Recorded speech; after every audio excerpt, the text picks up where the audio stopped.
ओम नमो भगवते वासुदेवाय। कृष्णाय वासुदेवाय हरे परमात्मने प्रणत क्लेश नाशाय गोविंदाय नमो नमः। प्रिय भक्तगणों, पापांकुशा एकादशी व्रत की आप सभी को हार्दिक शुभकामनाएं। भगवान विष्णु और माता लक्ष्मी आपकी सभी मनोकामनाएं पूर्ण करें। प्रिय भक्तगणों, आज मैं आपको आश्विन माह के शुक्ल पक्ष की एकादशी को पढ़ने वाली पापांकुशा एकादशी व्रत की कथा और महत्व सुना रहा हूं। युधिष्ठिर बोले, हे भगवान, आश्विन शुक्ल एकादशी का क्या नाम है? अब आप कृपा करके इसके व्रत की विधि और उसका फल कहिए।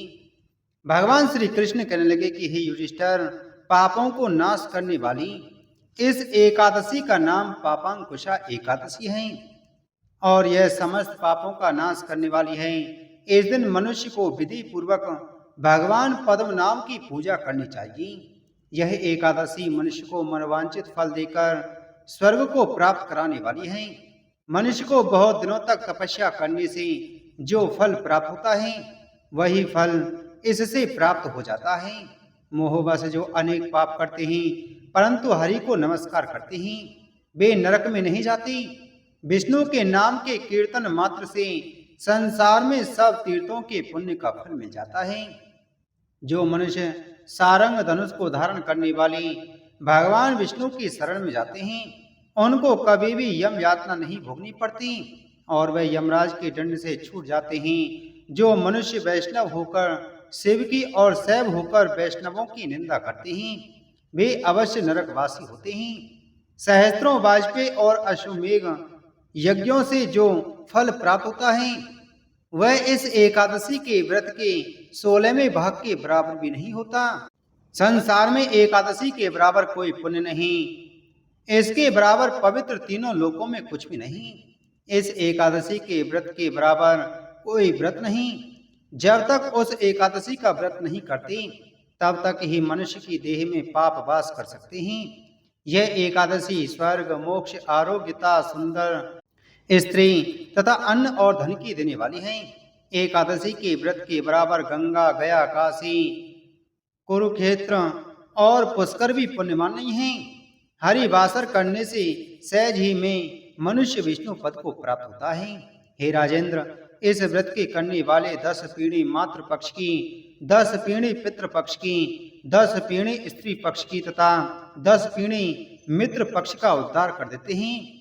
वह दिव्य देह धारण कर चतुर्भुज रूप हो, पीताम्बर पहने और हाथ में माला लेकर गरुड़ पर सवार होकर विष्णु लोक को जाते हैं।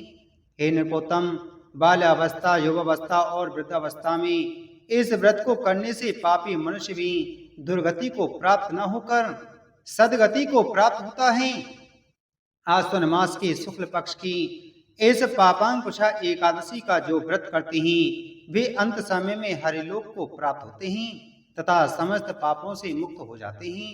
सोना, तिल, भूमि, गौ, अन्न, जल, छत्री तथा ज्योति दान करने वाला मनुष्य यमराज को नहीं दिखता।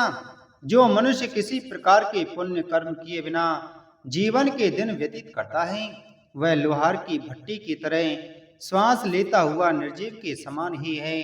निर्धन मनुष्यों को भी अपनी शक्ति के अनुसार दान करना चाहिए तथा धन वालों को सरोवर, बाग, मकान आदि बनवाकर दान करना चाहिए। ऐसे मनुष्यों को यम का द्वार नहीं देखना पड़ता तथा संसार में दीर्घायु, धनाढ्य, कुलीन और रोग रहित रहते हैं। सारांश यह है कि धर्म से सद्गति तथा अधर्म से दुर्गति प्राप्त होती है, इसमें कोई संदेह नहीं है। हे राजन, जो आपने मुझसे पूछा वह सब मैंने आपको सुनाया। अब और क्या सुनने की इच्छा है सो कहो।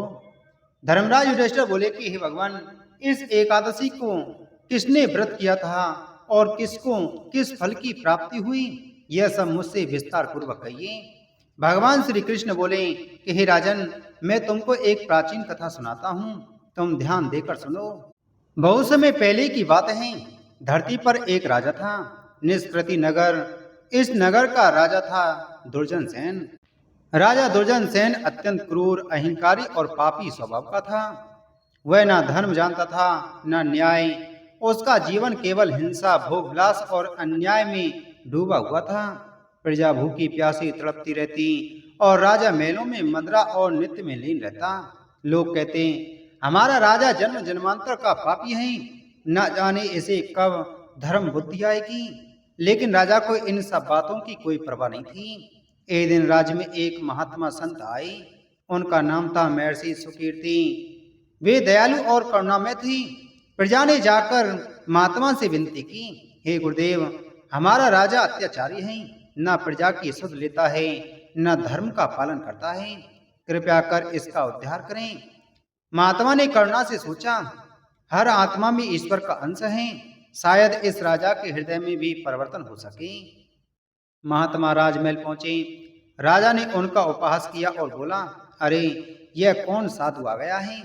मैं तो सुख और शक्ति में लीन हूं, मुझे धर्म और व्रत की क्या आवश्यकता? महात्मा ने शांत स्वर में कहा, राजन, धन सुख और बल सब नश्वर है। मृत्यु जब आएगी तो ये सब तुझे बचा नहीं पाएंगे। तेरे पाप इतने बढ़ गए हैं कि यमराज के दूत तुझे नरक की ओर खींच ले जाने को तैयार खड़े हैं। यदि तू सचमुच उद्धार चाहता है तो एक ही उपाय है, पापांकुशा एकादशी का व्रत कर। राजा हंसता हुआ बोला, एक साधारण व्रत से क्या मेरे पाप मिट जाएंगे?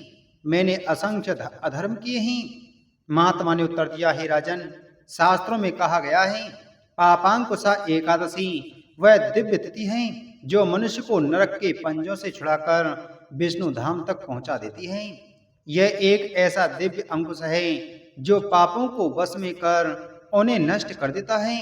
यदि तू इस व्रत को श्रद्धा से करेगा तो तेरे पाप भी नष्ट हो जाएंगे और तुझे मोक्ष की प्राप्ति होगी। महात्मा के वचनों ने राजा के हृदय को छू लिया। पहली बार उसकी आंखों से आंसू बह निकले। वह बोला, गुरुदेव, मुझे क्षमा करें। मैंने जीवन भर प्रजा पर अत्याचार किया, अधर्म किया, पर अब मैं सुधरना चाहता हूँ। कृपया मुझे इस व्रत की विधि बताइए।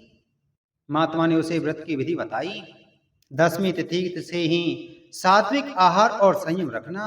एकादशी के दिन प्रातः स्नान कर भगवान विष्णु के पद्मनाभ स्वरूप की पूजा करना। दिन भर उपवास और भक्ति करना। रात को जागरण कर प्रभु के नाम का कीर्तन करना। शाम को या सुबह के समय भगवान विष्णु की एकादशी व्रत की कथा का श्रवण करना और भगवान की भक्ति का ध्यान करते हुए उनकी कथाओं का श्रवण करना। द्वादशी को ब्राह्मणों को दान देकर व्रत पूर्ण करना। राजा ने पूरे श्रद्धा और भक्ति से यह व्रत किया।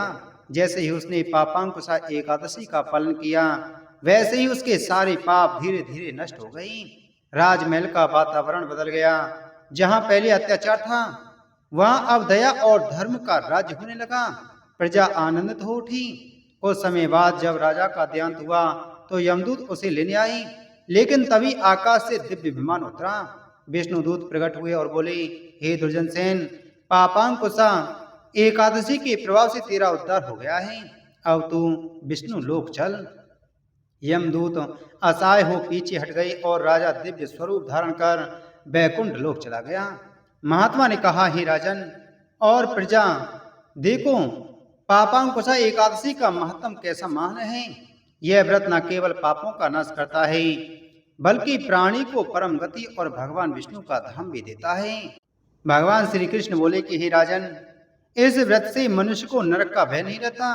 प्राणी को धर्म, अर्थ, काम और मोक्ष चारों पुरुषार्थ की प्राप्ति होती है। कुल के अनेक पीढ़ी पूर्वज स्वर्ग लोक को प्राप्त होते हैं। पापांकुशा एकादशी हजारों यज्ञों और दानों से भी बढ़कर फल देती है। इसलिए हे राजन, तुम भी इस एकादशी का व्रत करो। तुम्हारी भी सभी मनोकामनाएं पूर्ण होंगी और तुम्हारे पूर्वजों को भी स्वर्ग की प्राप्ति होगी। बोलो एकादशी महात्म की जय। बोलो श्री कृष्णचंद्र भगवान की जय।